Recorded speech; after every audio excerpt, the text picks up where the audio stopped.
BJP के लिए उपचुनाव साख की लड़ाई जैसे बन चुके हैं, क्योंकि लोकसभा चुनावों में पार्टी पर अखिलेश यादव और राहुल गांधी का दांव भारी पड़ा, जिसका असर यह हुआ कि बीजेपी को बड़ी समीक्षा बैठक तक करनी पड़ी। और ऐसा इसलिए भी हुआ क्योंकि हार की वजह को जब टटोला गया तो संगठन बनाम सरकार का मुद्दा कुछ इस तरह से बड़ा बन गया।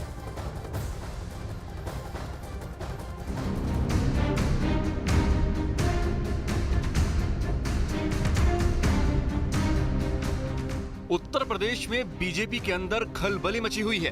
भले ही कोई भी नेता खुलकर नहीं बोल रहा है, लेकिन जिस तरह से लोकसभा चुनाव में उत्तर प्रदेश में बीजेपी 80 लोकसभा सीटों में महज 33 पर सिमट गई, उसके बाद बीजेपी के अलग अलग नेताओं के अलग अलग तर्क सामने आने लगे और इसकी वजह से संगठन के भीतर ही राजनीति चरम पर पहुंच गई और सवाल उठने लगे कि क्या बीजेपी के अंदर सब कुछ ठीक नहीं है।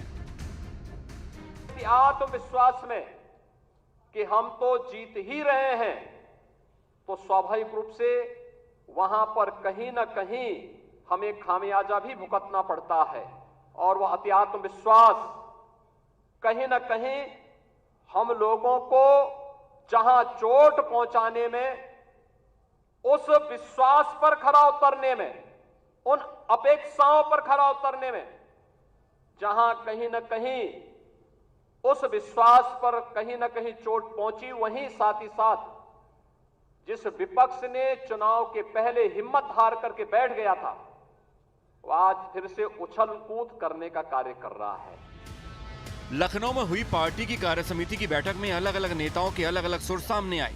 सीएम योगी आदित्यनाथ ने जहां अतिविश्वास को कारण बताया, तो डिप्टी सीएम केशव प्रसाद मौर्य के तेवर ने अंदरूनी उठापटक को सामने रख दिया। संगठन सरकार से बड़ा है।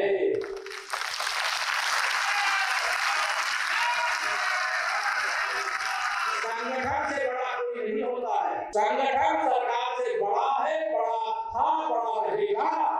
भारतीय जनता पार्टी के कार्यकर्ता के नाते यहाँ भी मंत्री परिषद के सब हमारे वरिष्ठ साथी लोग भी बैठे।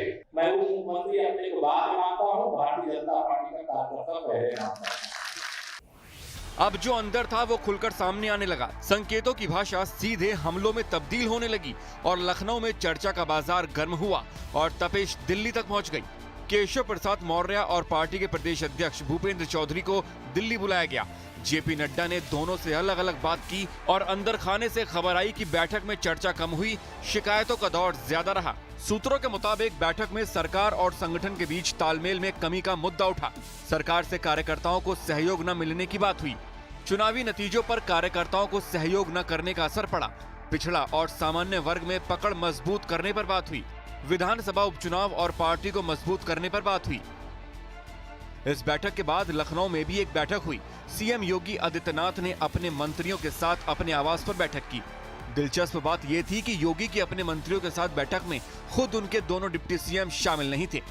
केशव प्रसाद मौर्य तो दिल्ली में थे और ब्रजेश पाठक लखनऊ में ही थे। इससे भी हैरान करने वाली बात यह थी कि बैठक में उपचुनाव के लिए सीएम योगी ने अपनी स्पेशल टीम तैयार की। 30 मंत्रियों को उपचुनाव के लिए जिम्मेदारियां दी, लेकिन दोनों डिप्टी सीएम योगी आदित्यनाथ की चुनावी टीम में शामिल नहीं थे। इसलिए उस पर भी चर्चा हुई। बाकी अपने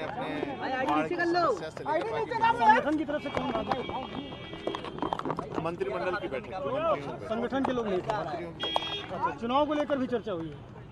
उसमें चुनाव की भी चर्चा हुई।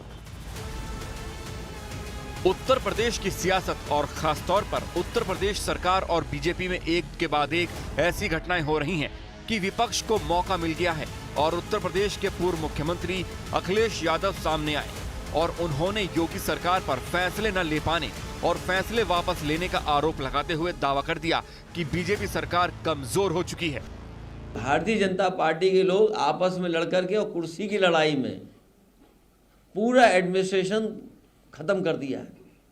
जहां इन्हीं के विधायक, इन्हीं के लोग आरोप लगा रहे हैं कि भ्रष्टाचार चल रहा है। हम लोगों ने अखबारों में पढ़ा है कि मुख्यमंत्री खुद स्वीकार कर रहे हैं कि बड़े पैमाने पर दलाली चल रही है।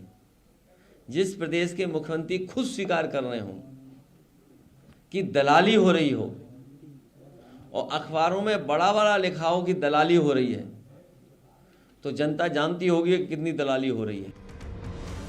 विपक्ष की ओर हमले होने लाजमी हैं।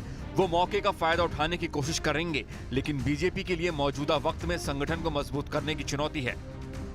सरकार और संगठन में तालमेल की कमी के अलावा चुनावी मंथन में एक बात सामने आई है, जिसके मुताबिक बड़ी संख्या में ओबीसी और एससी ने बीजेपी से दूरी बना ली है और सूत्रों के मुताबिक ये मुद्दा नड्डा के सामने केशव प्रसाद मौर्य ने उठाया है और यूपी बीजेपी में केशव प्रसाद मौर्य को पिछड़ों का बड़ा नेता माना जाता है। यही वजह है कि 2022 में विधानसभा चुनाव हारने के बावजूद उन्हें सम्मान दिया गया और प्रदेश का डिप्टी सीएम बनाए रखा गया।